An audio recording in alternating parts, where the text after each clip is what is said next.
this room. My name is Zairna Volongavicina, and I hope you can hear me. I will be the moderator of this webinar. We are still in the process of receiving visitors to this room, but I already see a very impressive communication through introduction of each of you in the chat. So we will start accommodating ourselves in the room. I will moderate the panel, and I will soon invite each panel member to join us with the video and later with the audio. Participants of this webinar will not have microphone rights. You will only have the possibility to use chat. So any questions that you have, please post them in the chat, and we will do our best to answer your questions in the longer meeting that we will have with you today. So now I ask the Secretariat to arrange our meeting room in the form of the presentation and the panel. And we'll start inviting the panel members to switch on their cameras as well. So today we have a very important panel that is called "Why is Digital Learning Relevant for Curriculum Transformation in Higher Education?" And we will discuss this important topic with the following panel members. Professor Mark Brown from Dublin City University, who is also Eden Executive Committee member. Michael Gable from European University Association. Michael is not here today with us, but sent us his video record with the presentation. Dr. Yasmin Djabarian, Hochschulforum Digitalisierung from Stifterverband, together with Martin Rademacher from the same organization, Hochschulforum Digitalisierung, but also German Rectors Conference. Please join us in the video format, Yasmin and Martin. Elena Caldirola from University of Pavia, Italy, also Eden Executive Committee member. Giuseppe Pirlo, I hope he is with us. Professor Giuseppe Pirlo, Deputy Director of Third Mission Outreach, University of Bari. Sandra Kuchina-Softic, Eden President from Cert, University of Zagreb, Croatia. Andras Schutz from Eden Secretary General from Hungary. And Professor Margarita Teresavicina from Vytautas Magnus University, who is also Eden Fellow. So thank you very much for joining with your cameras. And in this panel of today, we will also broadcast the panel to LIDIAM Network, Lithuanian Distance and E-Learning Association Network, who is a partner of this webinar and also organizes European Distance Learning Week events in Lithuania. And I announced the panel members, and you can also see the brief descriptions of the honorary panel members at European Distance Learning Week website, also briefly here in my slides. And we will focus today on the questions that we will discuss to see how digital learning opened new ways for society members to start early careers on global scale, to seek for the possibilities to re-enter higher education at different stages of life, to seek for requalification in a variety of forms available today. Digital and network society is the new target group for higher education institutions, and therefore they learn in new, timeless, and borderless spaces. Such society members are always connected and online, sharing and co-creating knowledge, developing and co-authoring innovations themselves. They may serve as the biggest driving force for higher education today, but also for quite a challenge to deal with. So we will discuss today what is the offer of digital learning for higher education curriculum in Europe, how is digitalization positioned in terms of higher education innovations in Europe, how far did higher education advance with the uptake of digitalization in Europe, and how higher education institutions need to be supported in this way. We have today good practice examples introduced by Germany and Italy. We will discuss how digital curriculum in higher education developed through the years and what is the added value of digital learning and teaching today, and which are the key trends in digital learning for research and discussion now that the higher education cannot avoid, and how they may affect the university of tomorrow. And finally, we will see how digital learning may support higher education curriculum transformation in meeting the digital and network society of today. By this, I open the panel and invite the first panel speaker, Professor Mark Brown from W City University, to address the first question. Please, Mark, the floor is yours. Well, thank you very much, Irina. Hopefully I'm coming through nice and clear for you. This is an interesting question for us to engage with initially, following closely on the heels last week in Dublin of the World Conference on Online Learning. I think a question like what is the offer of digital learning for HE or higher education curriculum in Europe, or to rephrase, why is digital learning relevant for curriculum transformation in higher education, really begs a number of actually sub-questions. Each of the terms actually need us to give a little bit more consideration.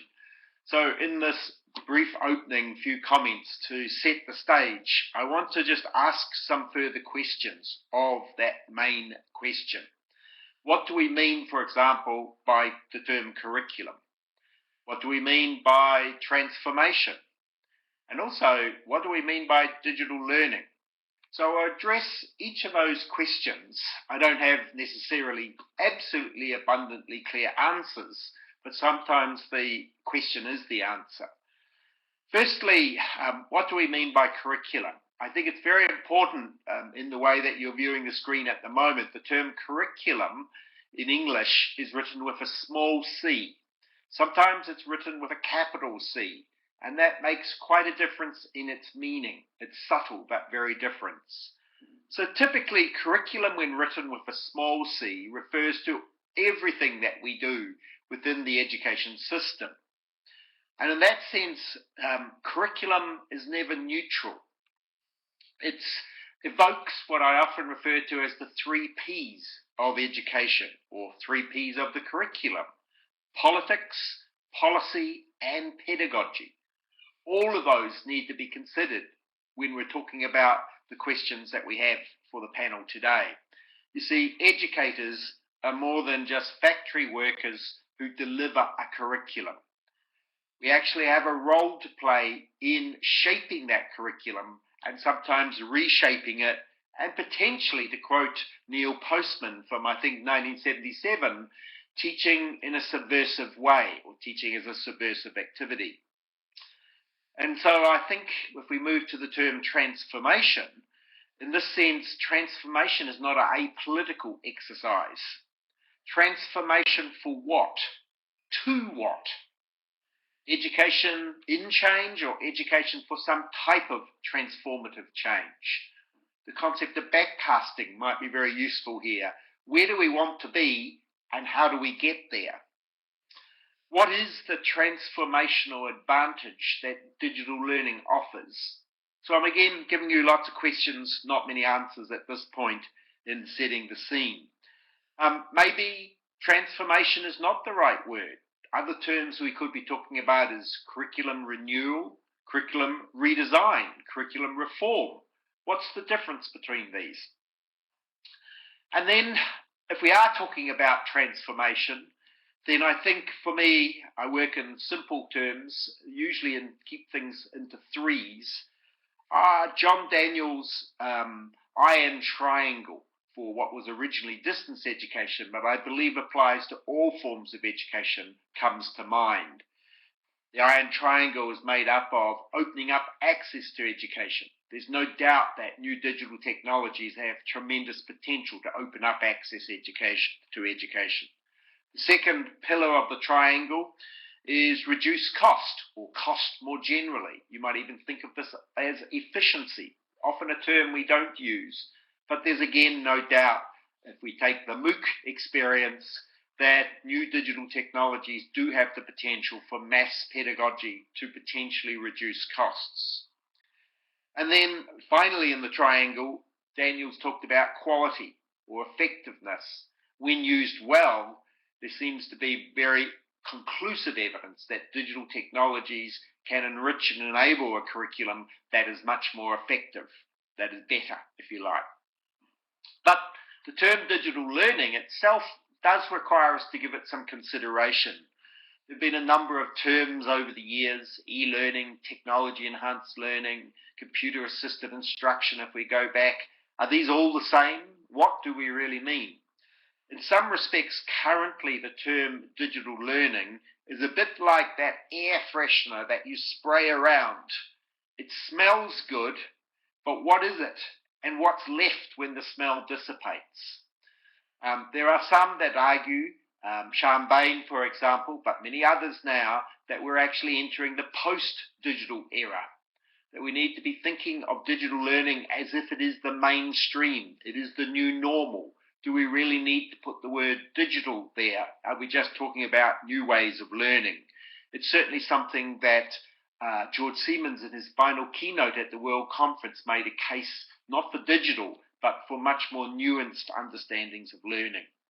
Coming to the end in these opening remarks, I think the term relevant also needs to be considered in the key question: why is digital learning relevant for curriculum transformation in higher education? Is it relevant? Well, I think I would say it's actually absolutely essential now. One cannot design a curriculum without considering digital learning in whatever form it might mean. You see, for me, the purpose, the fundamental core purpose of education, which learning is part of, but what we do is about education, is preparing critical thinkers, critical consumers, and critical citizens. And so the digital learning, but the digital more generally, is absolutely crucial to each of those three components of being an educated person, particularly now to be an active and contributing member of society. One must have the kinds of digital fluency, literacy, competencies, whichever term you use, in order to help shape and reshape societies that co-construct with others better sorts of communities and societies for the future. I'll stop on that note.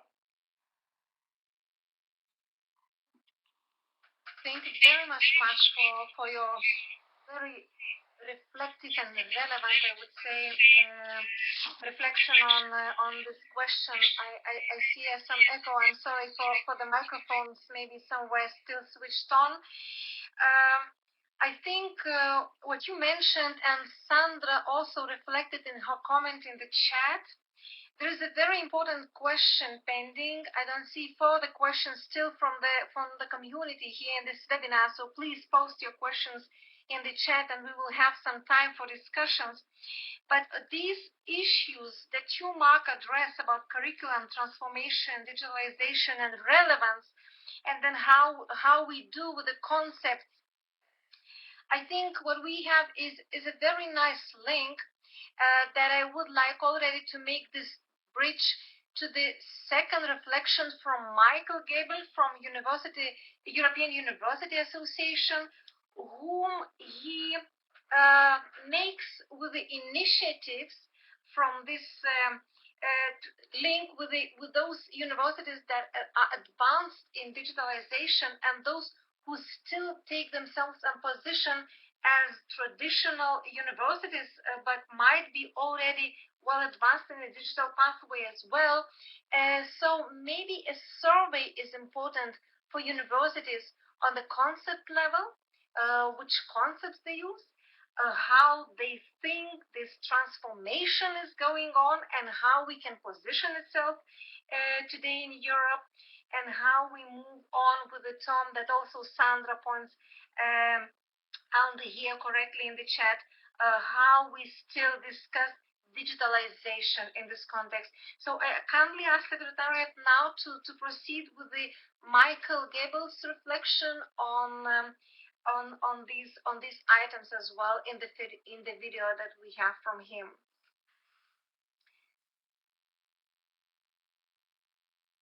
I would like to introduce you to a new project initiative in which EUA is involved, together with partners university partners from Finland, from Ireland, from Latvia, and from Germany. And we are supported by Eden and Eurassia, the college organization, and also the Irish University Association. The project is about building higher education capacity for digitalization. We realized some time ago that there are a number of instruments for other education sectors, such as, for example, the selfie, which helps higher education institutions to do a self-assessment on where they actually stand and how they could strategically develop. So we thought we would use the example of the selfie and try to transfer that to higher education. We also took some inspiration at the HE Innovate, which you probably are all familiar, which also has since a year a page on, or a section on digitalization. What we try to do with this is to consolidate the knowledge and gather data about digitalization at European higher education institutions, and then on that basis to develop this tool for strategic self-assessment, which will encompass all aspects of digitalization, namely learning and teaching, which will be the focus, but we will also try to include research, internationalization, outreach, and also to some extent management and governance. And the last aspect is then that we do hope not to do that alone, but to involve all or many of you, and to use this as a stepping stone for community building through exchange of experiences and good practices. The project will start in January next year and will go up to December 2023. It's funded under the Erasmus Plus KE3. The first tasks in the project will be desk research on existing tools. We know already that some are existing, but the existing tools usually do not allow you to be used without external support. So I think that will be special about our tool. For the data collection, we will relaunch a survey that we did already in 2014, and which so far, as far as I know, remains one of the few sources, comparative sources on higher education digital developments. And we will then use this knowledge base to develop a tool, the DG Higher Education tool, which we will test with university partners, and then also in the last year of the project run focus groups with institutions to practice to use the tool, but also to further enhance it. The goals that we hope to reach through that, we hope to strengthen the development of strategic approaches for digitalization at higher education institutions. We know from data that a lot of is already going on there. There's hardly any higher education institution which does not have digital initiatives in Europe.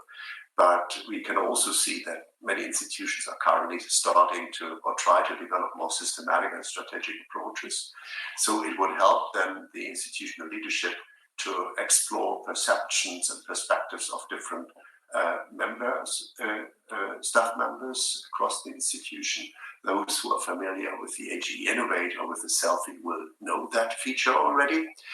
And beyond then, we hope that it will help to enhance and facilitate intra-institutional strategic dialogue and collaboration, and build a community of practice, and offer higher education institutions then also to work with each other at their own pace through interinstitutional cooperation and benchmarking, which can be built on the tool.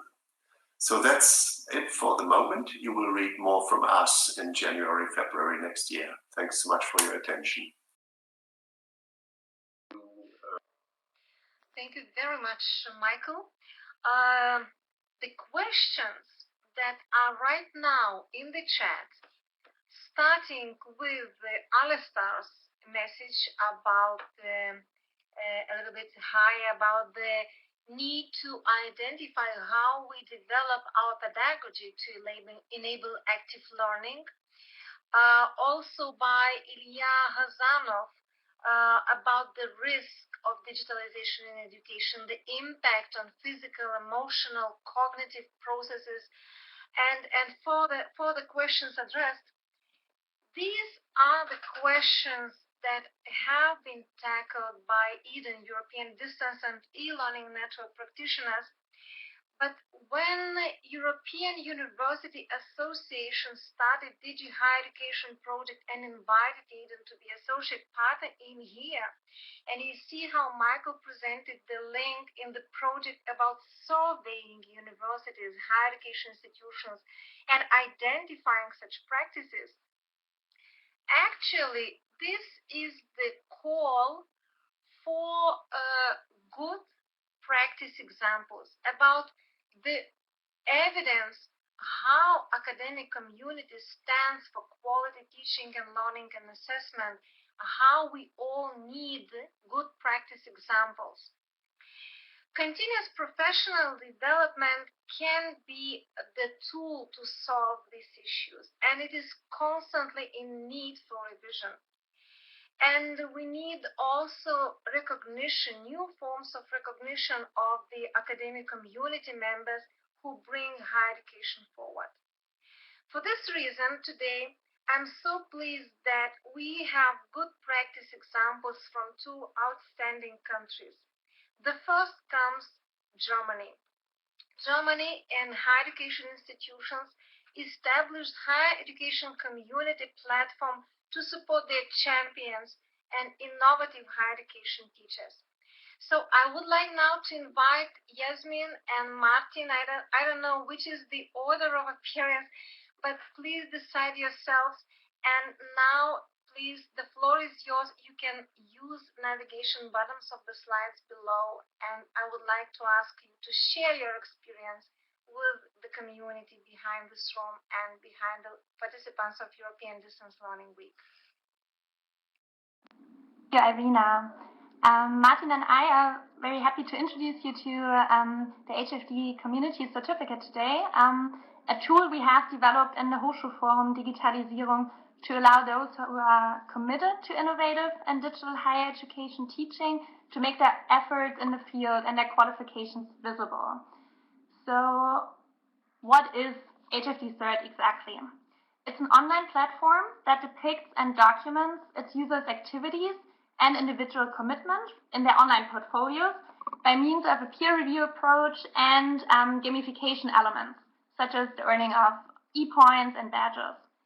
The main objective is to make individual commitment and qualifications visible, especially those developed in non-formal, informal settings. Besides, HFD Cert is also intended as an instrument to allow users to sharpen their qualification or their individual qualification and competence profiles. So there's no prescribed curriculum. Users can basically submit any activities to the platform and thus set their focus or set their own focus. Also, as all profiles are by default open, but can be set to private, HFD Cert is also enabling the exchange between peers. So users can browse profiles and identify users who have similar interests as themselves. And then I come to the next question. So who exactly is HFD Cert designed for? The answer is simple. It's basically for everyone that's committed to innovative, digitally supported higher education teaching. So teachers, support staff, students, especially student teachers. After a closed beta phase in December, starting in December 2018, we have launched, or rather moved to a public beta phase in February 2019, and have right now approximately 520 registered users who have drafted or submitted a total of almost 1,500 activities. Besides, we work with higher education institutions who can join HFD Cert as partners with their own admin login. We currently have two partnerships, one with Aachen University and one with Friedrich Schiller University in Jena. And then also several other institutions that are interested and whom we are in the coordination process with. After these few introductory remarks, I would hand over to Martin, who will tell you more about how HFD Cert works exactly.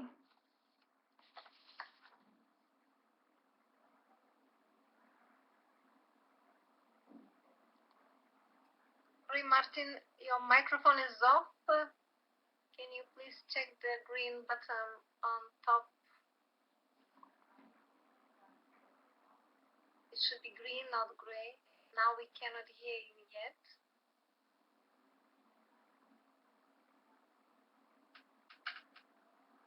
Can you hear me?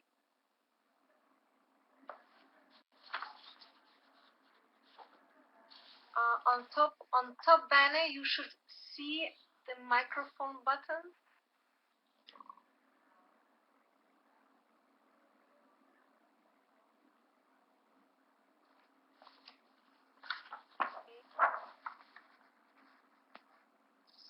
Can you hear me now? Yes, thank you. Please go ahead. Okay. All right. Sorry about that. So how exactly does HFD Cert work? It's a very simple platform, basically.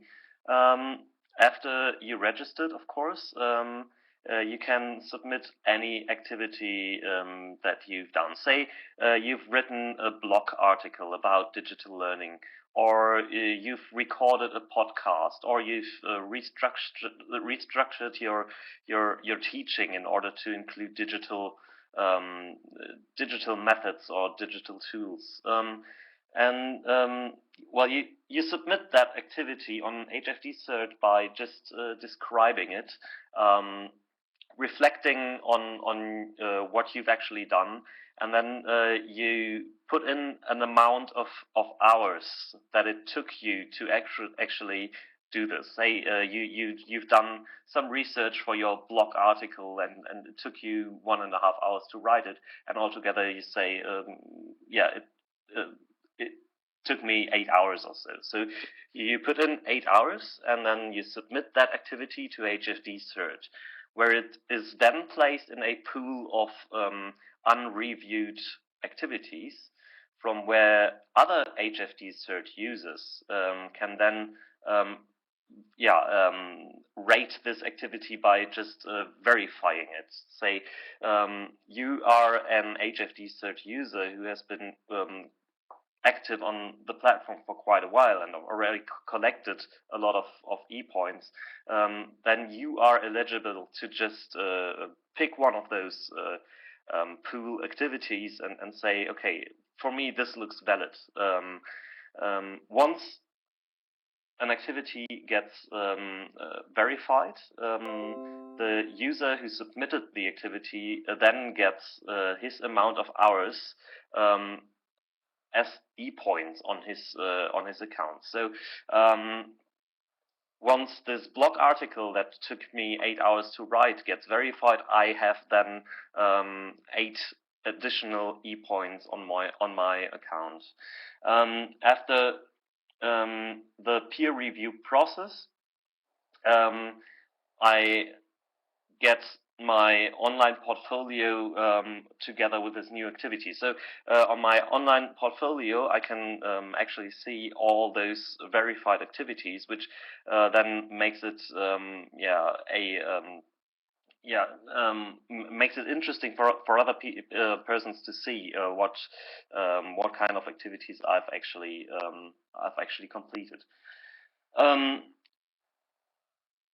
At every time I can produce a verifiable PDF document from my online portfolio. So I just click download, and this PDF is then generated as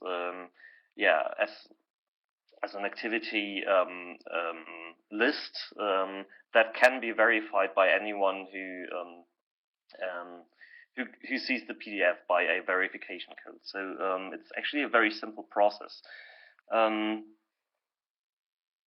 So I hope I made it understandable how HFD Cert works, and look forward to your questions.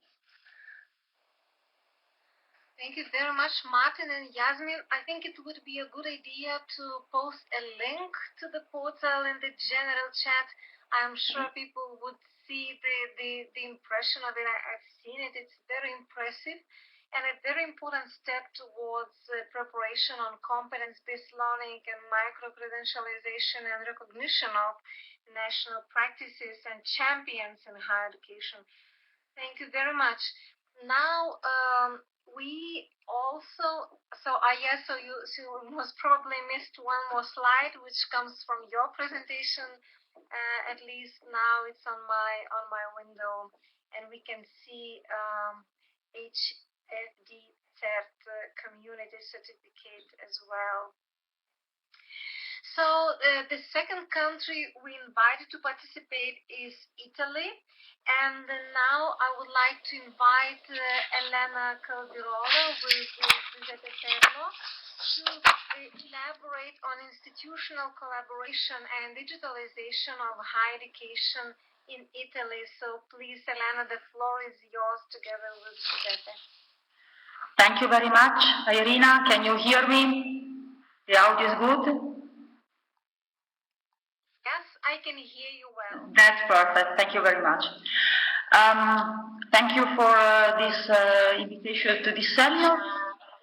And the idea is that we are a ticket, Giuseppe and I, since in the previous year we had an interesting experience in order to take a picture at the national situation about education and training in Italy through higher education system, and looking also at public institutions.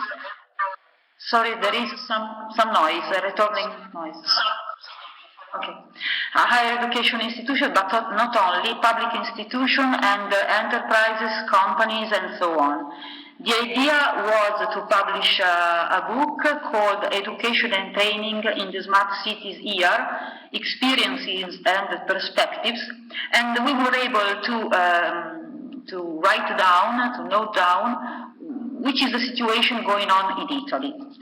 So the idea is that in Italy digitalization is going on, digitalization in higher education system and in public institutions and in companies are going on with different speeds, it depends, and the main goals achieved, or the idea to proceed in this direction, is in order to achieve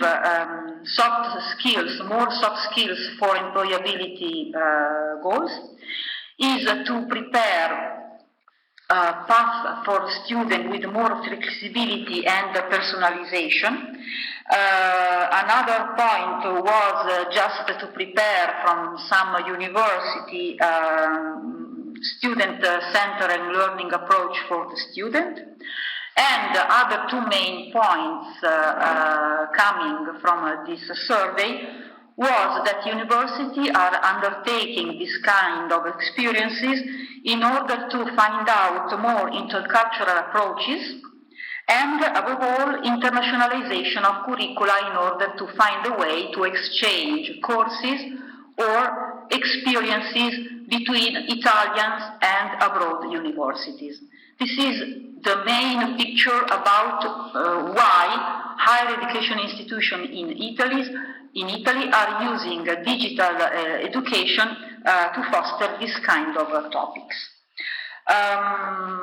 Some Italian universities like Padova, Palermo, and other from Coimbra group were, unfortunately not Pavia, were able to win the application for European Universities Alliances, and the idea for them was, in order to start a project to exchange virtual courses and to have the possibilities from one side to exchange students physically, from the other side to exchange experiences in digital learning approaches, methodologies, and disciplines. Other points was in Italy there is quite a strong experience in order of releasing of digital credential and to how can I say, valorize this digital credential in the diploma supplement of the students. And through the Cineca and the Pestra experience, we were able to register some degrees in a block cert through an idea coming from the MIT project, in order to recognize in some way, not in credits anyway, with open badge, formal and informal learning. At this point, many universities from Italy, like Bicocca, Bocconi, Padova, Torino, Milano, were able to recognize for their students particular pathways with open badges or certified credential, digital credential, sorry. So the idea is that the Italian panorama, the Italian scenario is quite active from this point of view because, and this is the final news, and then I leave the floor to Giuseppe, we have two main providers in Italy for MOOCs. From one side, EduOpen, supported by 25 Italian universities, and from the other side, the University of Naples, Federica. Through them, we have a lot of books released for Italian digital universities, and they are quite perfect initiatives in order to allow students to have some online digital experiences and have the possibility to attend the courses in other universities and ask to gain recognized in digital credentialing. So the idea is, this is the panorama from the point of view of higher education institution, from what is the institutional relationship between universities and other ministerial or private or association initiatives. I leave the floor to Giuseppe Pirlo, Vice Rector at the University of Bari. Please, Giuseppe, the floor is yours. Hi, Elena. Hi, everyone. Hello from the University of Bari. First of all, I want to thank you very much for your invitation to this very nice and interesting webinar. And yes, of course, from the book we realized with Elena on the education in the age of smart city, we found some aspects that have been now focused also at the regional and country level, at the national level in Italy. And some of these aspects have been used in order to define some agreement between, for instance, the CRUI, that is the Conference of Rectors of Italian University, and the AGIT, that is the agency, the Italian agencies for Italia Digitale. And in this agreement, we try to move together and to move the country toward a common strategy for education in the digital domain in this case. Of course, this is at the level of individuals, of citizens, and also public administration. And of course, through the analysis of this picture that we have tried to realize through the book, we emerged that we need a common framework. Of course, this is also true at European level, with a unique academic strategy, first of all, to support the definition of a path that we have to do all together. And of course, in order to realize this strategy, there are some critical aspects that we have to face. We have to try how at the best how to share information, how to share protocols related to digital educational activities. We need to define a standard approach for self-assessment and also for quality measurement. These are open questions, and of course, these are not simple technical aspects, but are aspects that require a complete comprehension of normatives and laws. And then we have, of course, in order to spread up with these opportunities offered by the use of digital in education, to recognize certification at European level, certification based on digital education courses and so on. Of course, these are some very critical aspects, and at the moment we can also say that in order to face with this aspect, we can also use more advanced technologies and approach. I am a computer scientist, and so in my domain, I know that if we have data large enough to implement advanced algorithm, we can really provide a very advanced form of digital-based education. When I say about the algorithm, I refer to algorithms, for instance, based on artificial intelligence for the personalization of the educational content, but also for adapting them in the best way. So the best approach for visualization and for domain-specific realization of digital materials for e-learning.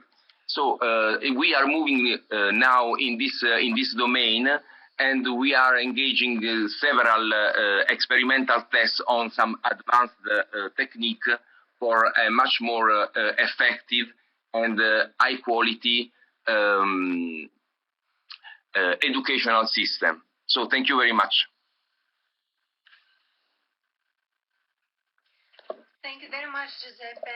And I think that the question that you raised is very, very interesting. I see people were listening with high attention without a lot of chatting. But these two example practices for emergent questions, I think, link our different member states in the European Union. And I'm happy that you raised that here at European Distance Learning.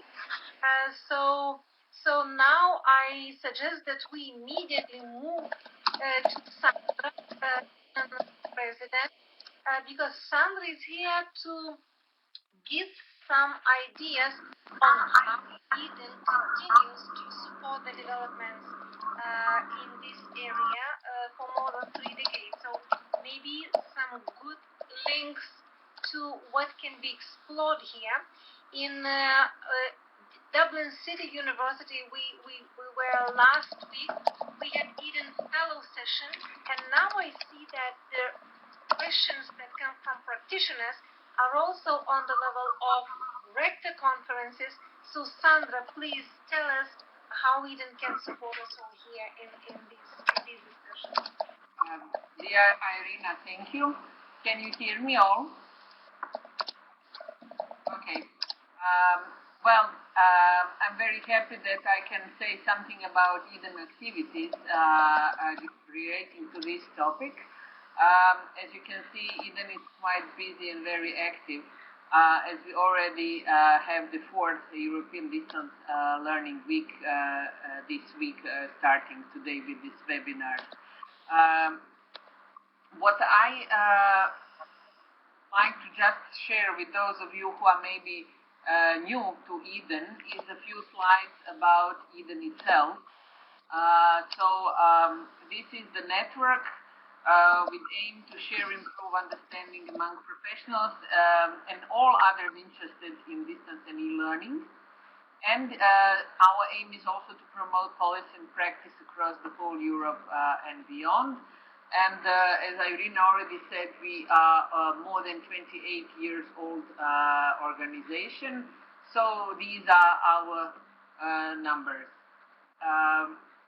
What I was thinking to talk about today in relation to Eden as added value of digital teaching and learning today, I didn't put all, but some of the highlights which I found based on the last year conference which I attended and the discussions lately.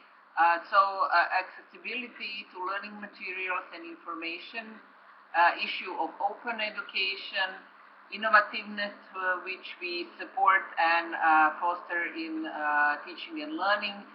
We already heard today about the credentializing as one important part in formal education, but also in non-formal education, and availability of different ways of learning and personalized learning pathways. So, how can we as Eden contribute to some of these topics?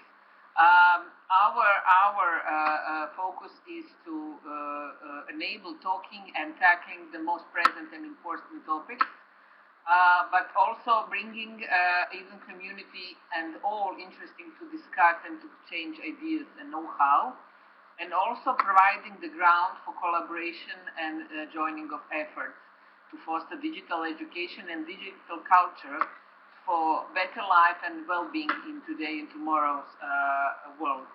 So we organize a number of activities, and for example, in physical events like annual conference, which we have in June every year, you can see the title of the conferences for the last 3 years, just showing you how wide and how we care about the issues which are at the moment quite present and of interest. Then we have research workshops, we have PhD symposiums, so we also look at the issues relating to the age education from the research point of view. How can research contribute as well to issues related in education, but also how to foster, engage the young researchers, the doctoral students, to communicate, to collaborate, and to get the more ideas and more information related to their work. And also we have open classroom conferences. We have number of virtual events, like this one. We have regularly NAP webinars of network area of academics and professionals. We have a European Open Education Week, which is organized in March every year. So quite a number of activities through which we try to provide the ground for exchange of ideas and know-how and possibilities to tackle the topics and find the new ways and new ideas. How can we ensure that education is better for all of us and in a way that will be satisfying for us. So these are some of the webinars and chats we organize within NET webinars. So you can see topics of really high interest and importance. And this one in the bold is the webinar which was really the highest in the number of participants. Also, a very important part that we found at Eden, so we have from one point the members, the academics and professionals, but on the other point A very important group of people is Council of Eden Fellows, established last year. So this is a group of advisor, experts, and professionals within Eden Fellow Group. The representatives of leadership, previous or current, and the aim is to support the Eden with their proposals and suggestions. And you can see there are 3 ongoing projects at the moment by Eden Council of Fellows. So it's Eden Prevision about the future on open education trends within social-political context. The Eden community, the role is and responsibility and values of members of Eden community. And Eden 2030, we are all looking quite up to the 2030. We had before 2020, now it's 2030, to be prepared to enable the education for everyone in a way which suits each of person in the best way. So also our aim is to collaborate with number of other organizations. So I think in that way we provide, I would say, a global place for all those interested in distance and online education to find some information, to collaborate, to share, and to participate in a way it's within any of our activities. The openness of education is a topic which comes out quite often, and you can see that we are very active in supporting this. But also what I think is very important in a way to provide this additional value to digital teaching and learning is our connectedness with the European Commission in a way that we try to follow what's going on, to raise awareness about EU policy initiatives. We are all member of European Training, Education and Training 2020 working group on digital education, learning, teaching and assessment. Also through our communication channels, we are disseminating information about what's going on in European Commission in the related topics. So I think this is also good for others to get more information about the policies and strategies and documents which are prepared by European Commission for the European Union. And I would just give a brief review that Digital Education Action Plan brought in 2018 was also something on what Eden is relating to and trying to follow and contribute. Also, Eden was present at both Forum on Future of Learning in Brussels at the beginning of this year and contributing to discussions as well. And also Eden was present now recently at the second European Education Summit. So I think that it's very important that if you have such an organization like Eden, to get all information which are relevant and to enable through our dissemination, communication channels and activities, this information to everyone. So we are in position to do that. And lastly, or what Irina already mentioned, last week we had the Eden session at World Conference on Online Learning, which was hosted by Dublin City University. And the session was Meet Eden Fellows. On this picture are just some of Eden Fellows present at the session.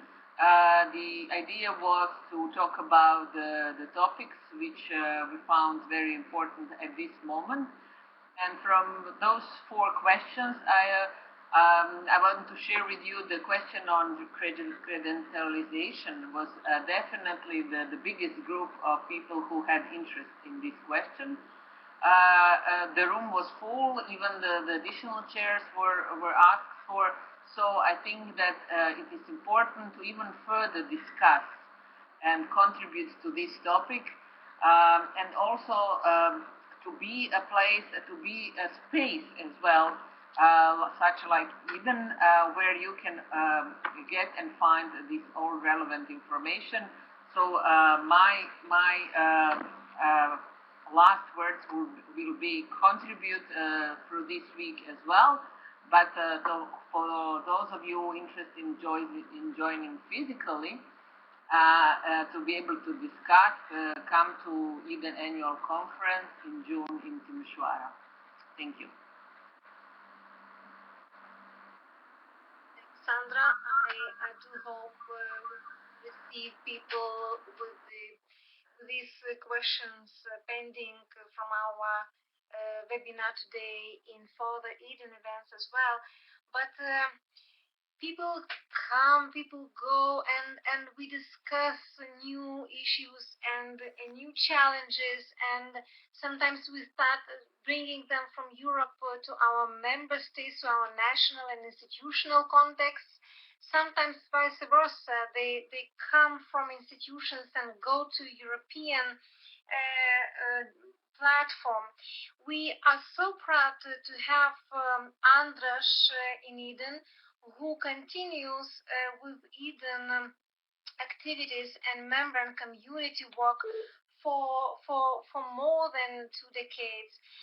Therefore, one of the most challenging questions we pose today for him, Andras, what do you think? What are the key trends in digital learning for research today, and the ones that higher education cannot avoid but address, and think about how they affect the university of tomorrow? Please, Andras, share with us your reflections. The floor is yours. Thank you very much, Irina. Let me check if you can hear me. I can hear you very well. Okay, thank you. This is one of the most complicated titles in this webinar, and it implies a question and a statement,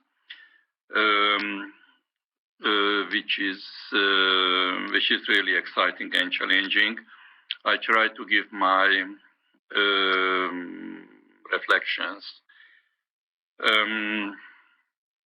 I apologize for not being able to use my camera. There is some technical issue. Okay. Let me start with quoting two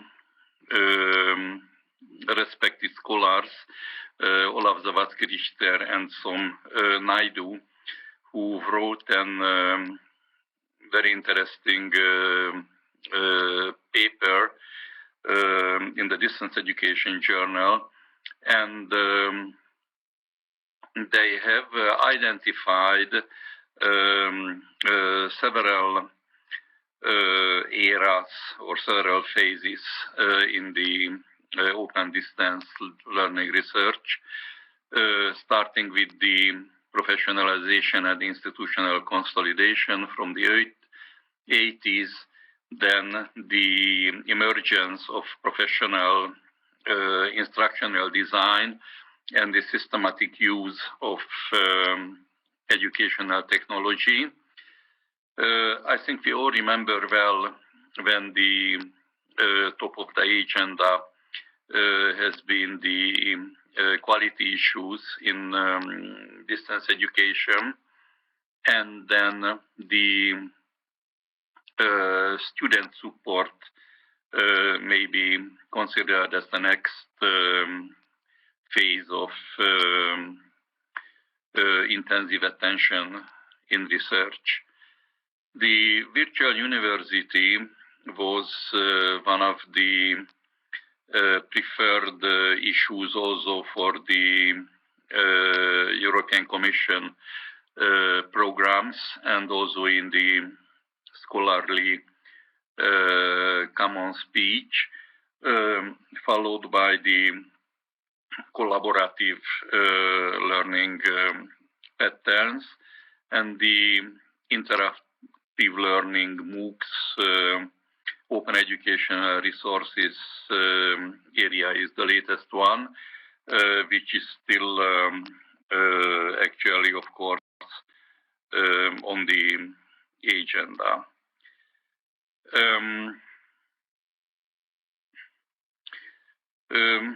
Regarding the latest publications, which are of course pretty many, the trend seems to be that from issues of effectiveness, the teaching and learning practices and peer learning, sharing information and developing the details of the solutions and good practices should be mentioned. And as related themes, the adaptive learning, micro-learning, game-based learning, video, personal development, and lately much emerging the social presence and identity in the cyberspace as elements supporting online learning. Thematically, statistics which I have seen recently shows that the mostly attended courses have their subject as Internet of Things, artificial intelligence, machine learning, web data extraction, data science, business analysis, career change statistics. So you can put them more or less in two groups. One of them related to the career skill sets, so to say, and the other one as the technology skills themed courses. The market reports clearly say that preference is strongly increasing for the online courses which are providing credentials, and this is an evident link to the presently pretty much discussed and developed issue of the micro-learning, credentialing, and this kind of things.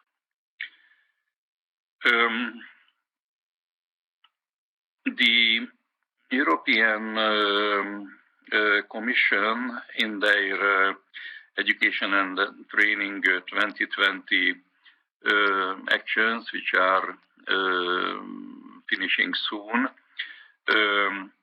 have been focusing on job placement,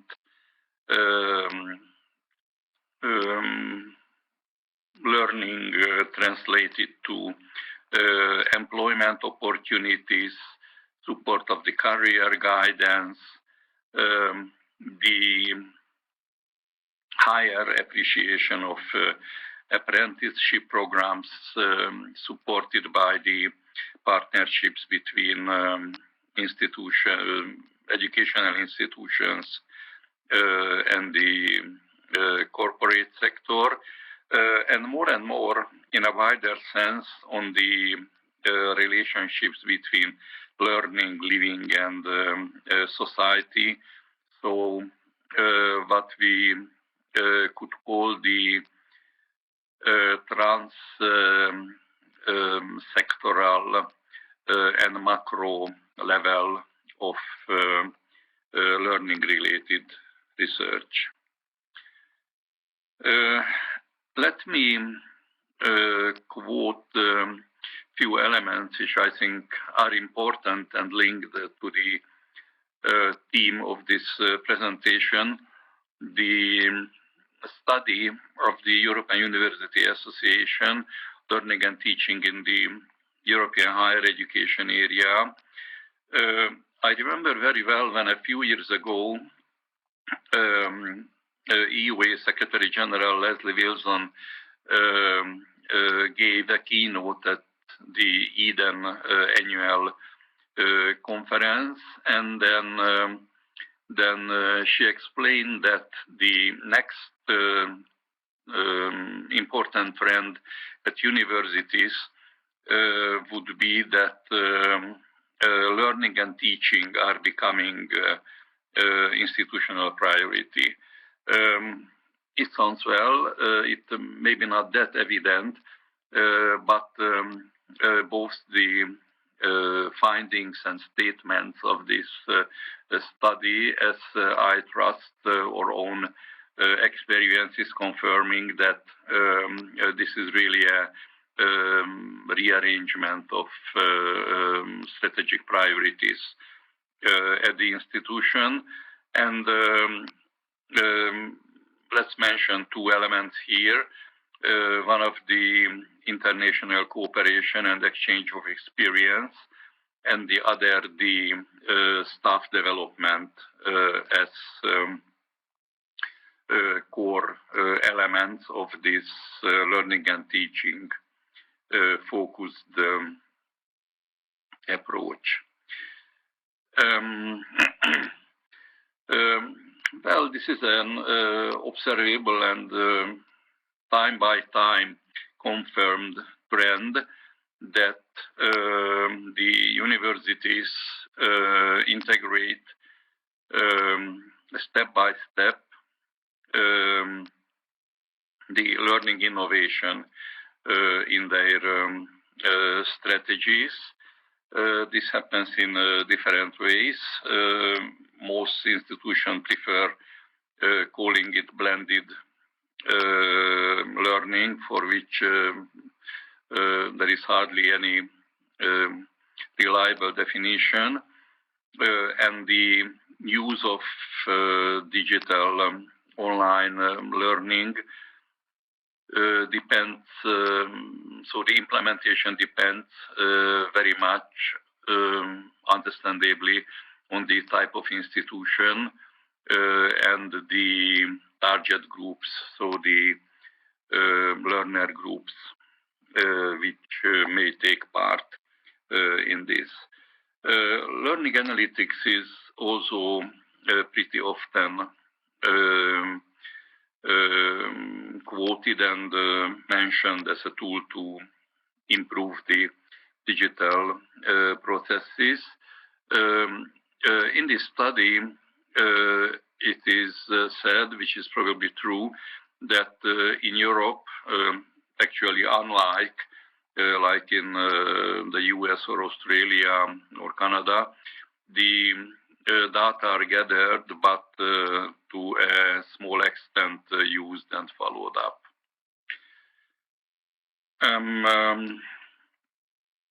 Institutions are under a certain pressure to make their education more flexible.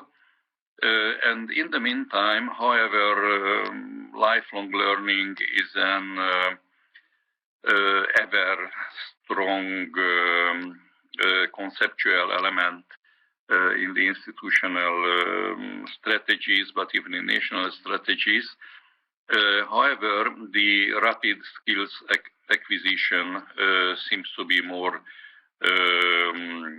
urgent or up to date because of the labor market needs and the economic situation. Also, the study says that according to statistics, out of 50 higher education systems, 38 have a strategy for the use of digital technologies, which is anyway an encouraging progress. Well, this figure is not extremely well readable, but what we can say that regarding the use of digital learning, the trend is that all elements are increasing in their use and as part of practice and institutional strategy.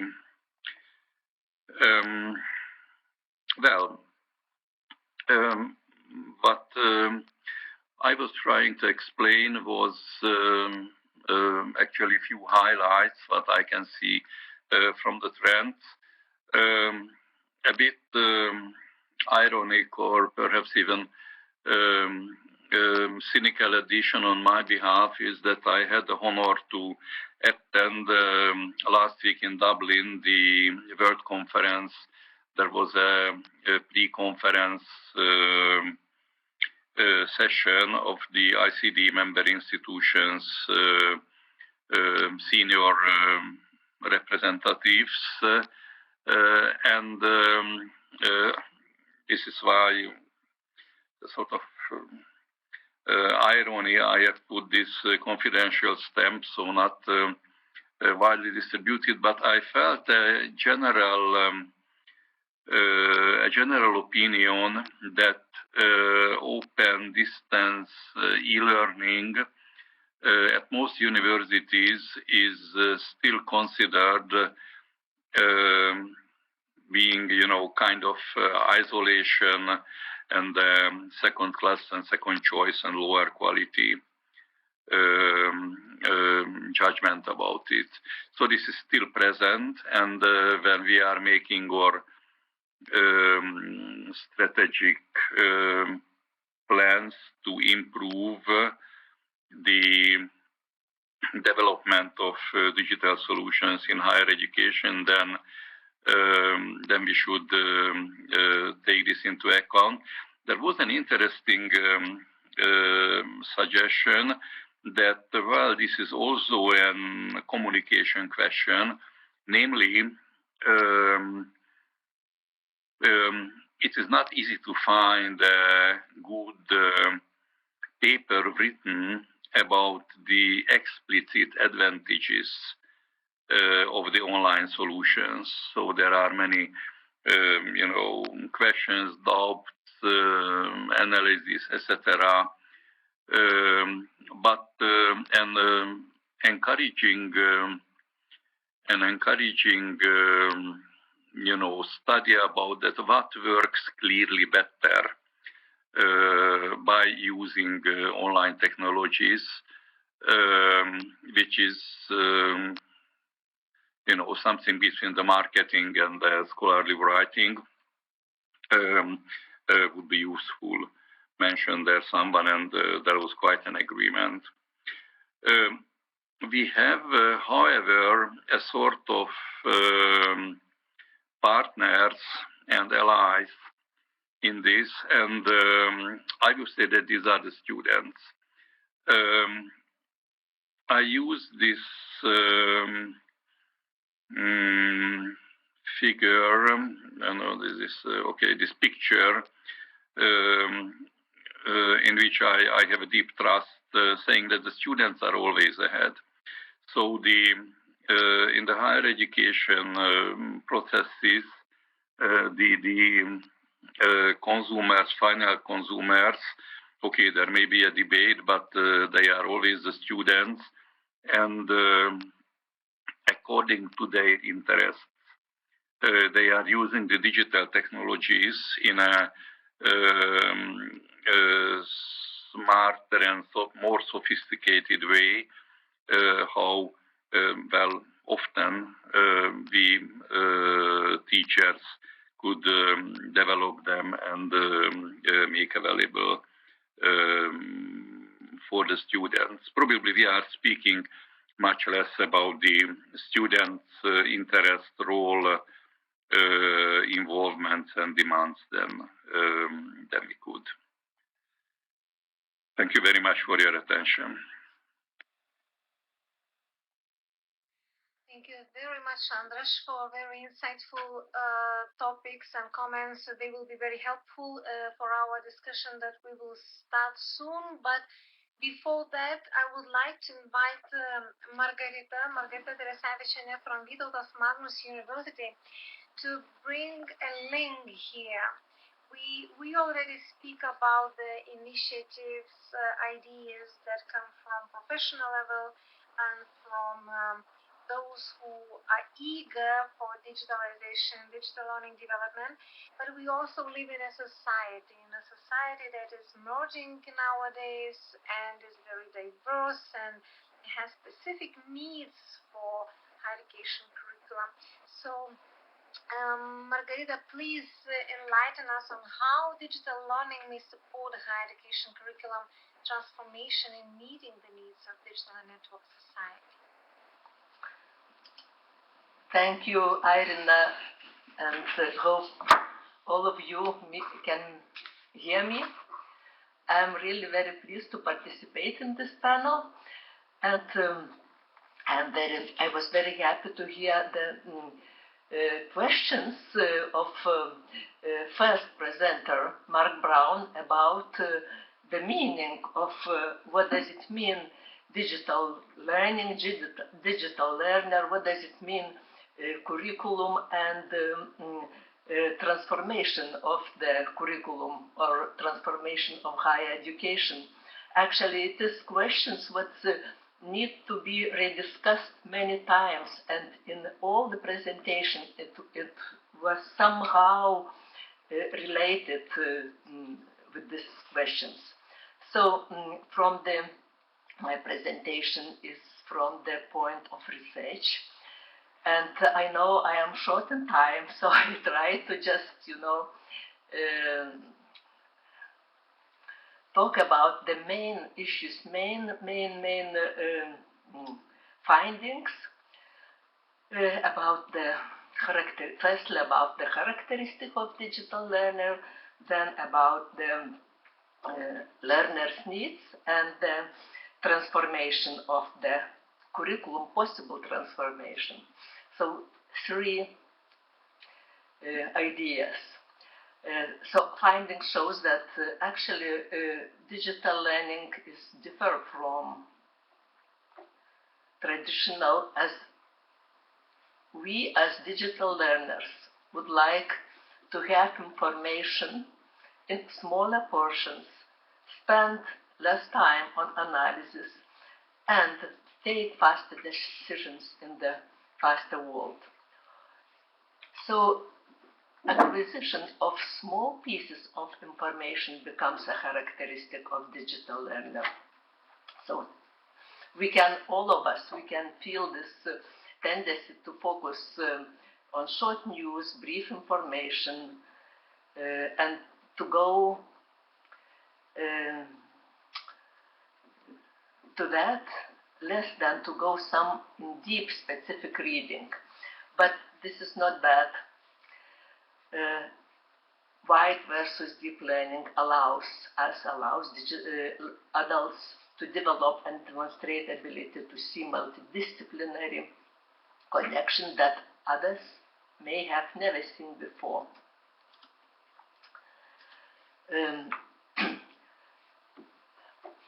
Researching the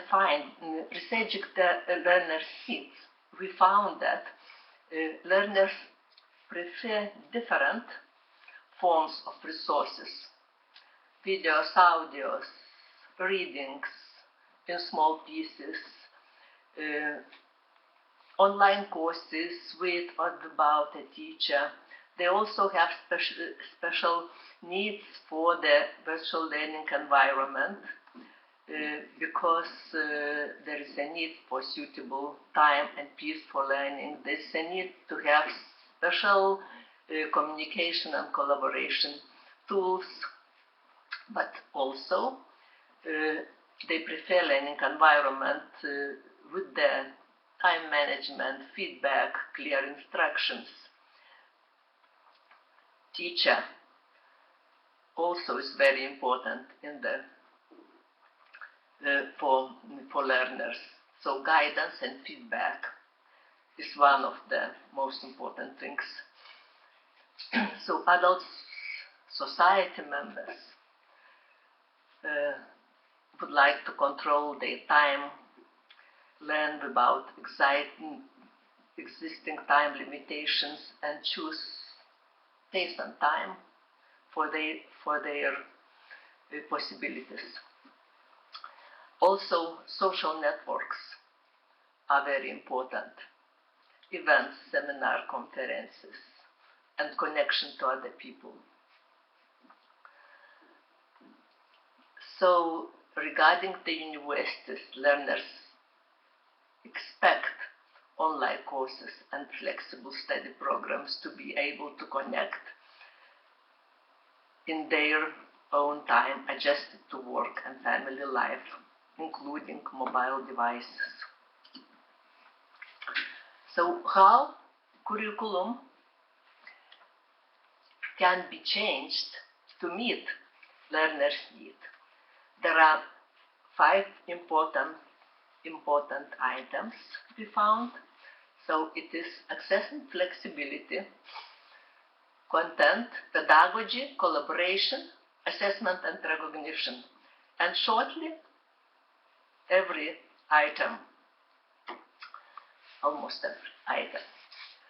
So the structure of the curriculum, it should be very flexible and allow different scenarios, including maybe linear learning, individualized learning, self-paced, even modular study program choices. Also content, it could be preferable, multilingual, rich, with the variety of digital resources, with short exercises, short videos, short modular offers, adjustable for flexible learning design and self-directed learning. Collaboration. It should be somehow in the curriculum because it's the key issue of the curriculum. As learning and teaching among digitally competent teachers and learners should happen in international, multicultural, collaborative setting, engaging stakeholders, learning communities, and interest groups through networking and synchronization with other networks. So collaboration is really important. Of course, pedagogy should change, and many people discuss about that. Differentiation and individualization of learning, supportive and flexible in terms of technology and content.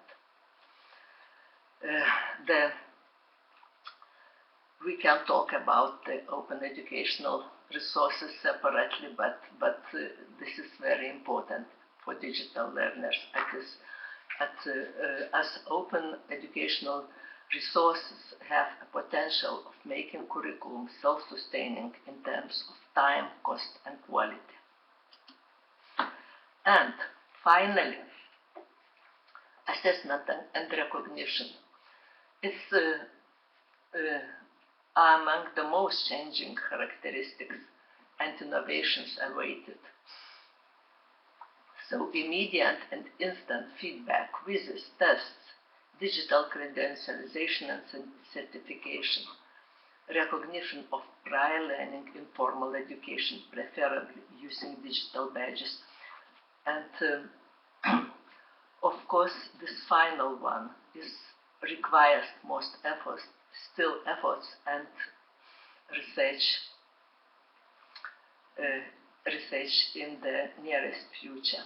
So, thank you for your attention. Thank you very much, Margarita. This is actually the results what the society needs. It's their declarations, and we promised panel, we had questions. We also wanted short introductions from different initiatives that we thought are very important. And I thank you all very much for keeping this time limits, because we had a lot of insights. And now I would like to reopen short discussion. We still have 6 minutes to complete the session in time, but please do post your ideas in the chat. But also I would invite each panel member to reflect in the framework of 1 minute on how do we see curriculum. We might change the word curriculum to digital learning, if that is easier for us. I became observant about Mark and Margarita's remarks about these concepts that we use. So please do state the statement that is closer to your heart. But how do we see curriculum or digital learning in the universities of the future? So I invite participants to post their remarks in the chat. This session is being recorded, and we will have the record available after this session. But I will be inviting also one by one now the panel members to give very short statement of the characteristic that you might name. So let's start maybe now the other way around. And Margarita, as you are still connected with the audio and video, could you please give me your characteristic of curriculum or digital learning in the university of the future? Okay, thank you. So from my point of view, yeah, it should be in the university strategies, and I think at university is well, at least in Lithuania, they have to be more open to society and to to take into account the need of the people. That actually the situation has changed during the past 5 years, and university have the strategy if they want to have more students, more influence on the society. So it should be really more open, more based on those criteria on those needs that the society express them, and that society shows to the university, to change a little bit all those pedagogy, apply digital tools, and it's a lot. Okay, but thank you. Thank you, Margarita, very much. I see Mark posted if conditional answer. Mark, could you tell me what you would see as the curriculum or digital learning in the university of the future that you would like to see? Yes, sure. Thanks, Irina, for passing the mic to me. If you haven't seen it, I said that for me the answer to the question really depends on what we understand the purpose of a university is in the 21st century. And perhaps we don't all agree on what that purpose might be. There is a tension between a traditional curriculum and the role of universities in some respects as the critic and conscience of society, as distinct from the factories for the knowledge economy producing new skills for the 21st century. I don't believe the two are mutually exclusive, but ultimately I do see that universities have a very important role to help shape and create better futures in what is still a very inequitable world that we live within. So the kind of curriculum that I would like to see is one that challenges the status quo, challenges some of the uncomfortable truths about the world we live in the interests of creating a better future for all. Now, I know that's not particularly precise or detailed, but for me, that bigger picture role that universities play and how the digital technologies, for better and worse, can fit within that agenda is what we should be talking about. Thanks a lot, Mark. Now I would like to invite Yasmin. What do you think? What would your statement would look like? Thank you, Irina. Yeah, I would say for me there are three pillars. I would say first of all, I think future skills. If you think about collaboration, creativity, we've been talking about that those are key elements of would have to be key elements of future curricula across disciplines. Also, I see a big I see networks, university networks, division of labor across these networks as something that would benefit students to not only become responsible citizens in a digital world, but also to, if you think about their employability, the chances they would have to educate themselves more, to develop competences. I think this is would be essential, and also I think, and I know in the chat we've already touched upon more about students as shapers of the digital turn, and I think it's important to include all status groups, especially students, as partners, as equal partners, and not only as recipients of education, and open the discourse to different groups and have them all, because I think education, especially in the digital age, it has to be a joint task. So I think it's also important to integrate students and support staff, teachers, and make them part of the conversation and the action plan, as you will, too. Thanks a lot, Yasmin. I would like to ask Giuseppe. Giuseppe, what do you think? What will be digital learning in the university of tomorrow? Yes, I think that as we have already seen in the previous presentation, in general, pedagogic issues are not addressed suitable in digital-based platforms. So it's quite normal that the perception of the students is not always positive.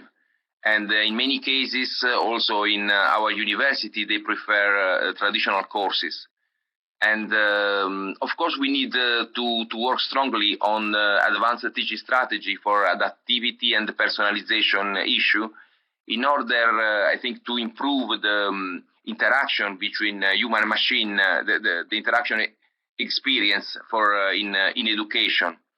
And I think that university plays now a very important role in order to teach students how to learn using digital-based educational system. And this is a very important aspect, because we need that our students will become digital citizen of the future. And in order to obtain to this goal, for instance, we can try to include in a mandatory way some e-learning courses in the curriculum of the university. This could be done at the European level in order to let our students to become ready for lifelong learning strategies.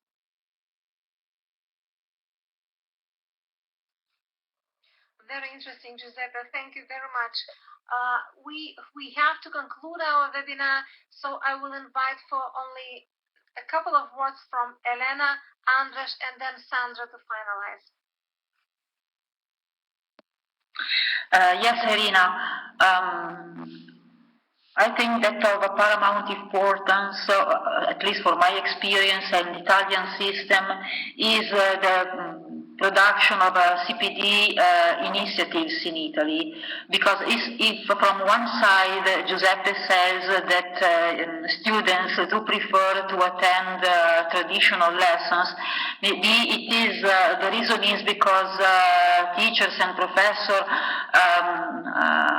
were not trained in order to prepare good quality and creative initiatives online. So there is a dropout and the perception of low quality and This is a general consequence of the fact that there are not efficient and sufficient CPD development in Italian context for this. I want to say that a lot of good initiatives scattered all over Italy are raising and growing, offering very good result. We need to enter in a mainstream and obtain a standardization, maybe, and this could be of a paramount and pivotal importance, from some rules coming from the minister and, of course, from European Commission. Thank you very much, Elena. Andras, please, shortly, and Sandra. Yes, thank you, Irina. What I am thinking is that the universities will develop under a strengthening pressure of their environment and their stakeholders. And the stakeholders' voice will be more and more loud and pronounced, including the employers and including also the students. So there were so many foresight studies in the last couple of decades how education and universities should develop and change, and this was not progressing quite like that. So this is a slow process, but I think we can identify the impacts and the growing impacts, slowly growing impacts of the stakeholders. And I am also thinking that by the support of the professional and civil communities, this pressure should be strengthened. Thank you very much. Sandra, please. I don't have much to add to all these already mentioned issues by former speakers today. I think it's very high pressure on universities today to think again about who are the students actually, what kind of education do they provide for whom, and also a very important part is training of teachers to be able to provide new ways of teaching and learning. And I'm very happy that EDEN is here, kind of platform to enable all these discussions and know-how to foster educators to learn more, to inform themselves, to be better. And I'm happy that they find EDEN as a good space for collaboration. Thank you, each of you and all of you. A very interesting but very important discussion of today for all of us, for all our institutions, and for Europe, which is digital learning, which is matured Europe, very collaborative and cooperative, but now should maybe revisiting the way we do our everyday things and see that the processes and learning and education meets the needs of all the stakeholders that we discussed. Thank you, all of you, for your participation in this panel, and thanks to all participants of the webinar. I would need also to add here that all of you who have not registered to the webinar and wish to receive an open badge, you can still register. And here is the link from EDEN Secretariat. And you know that agenda is full of open education, of European distance and e-learning webinars this week. So please visit EDEN website and make your own choices. So let's grow together. Thank you very much once again, and apologies for small delay in ending this panel. Thanks, and big applause to the panelists.